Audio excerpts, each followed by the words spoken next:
L'épopée du musée, c'est assez simple. J'étais skateur pratiquant, j'ai eu un grave accident qui fait que je n'ai plus être skateur pratiquant, mais franchement, ce patrimoine, c'était vraiment quelque chose qui m'intéressait vraiment énormément. J'avais envie de pouvoir continuer dans le milieu du skate, mais sans passer 4 heures par jour sur ma planche, parce que physiquement, je n'avais plus le droit.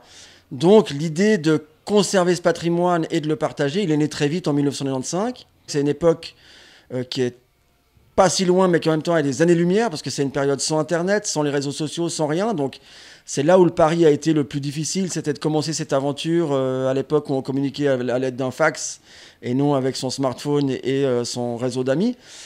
Donc voilà, ça a été un pari compliqué, on est passé par des hauts et des bas, tout comme le skate. Le musée a été plusieurs fois déplacé, voilà.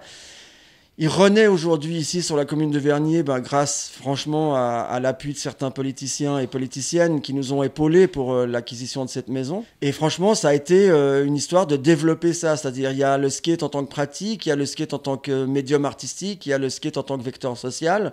Nous, on va réunir tout ça au musée. On va prendre les pratiquants, qui soient des pratiquants journaliers, des pratiquants quotidiens, des pratiquants de haut niveau, des débutants ou des curieux. On va les loger tous à la même enseigne et puis on va les accueillir ici pour leur parler du skate, de ce que ça représente. Il faut quand même comprendre que dans 2 ans, le skate il est à Tokyo, aux Jeux Olympiques, et qu'on va devoir le considérer demain au même titre que le foot, le basket, le golf et le tennis comme un sport à part entière.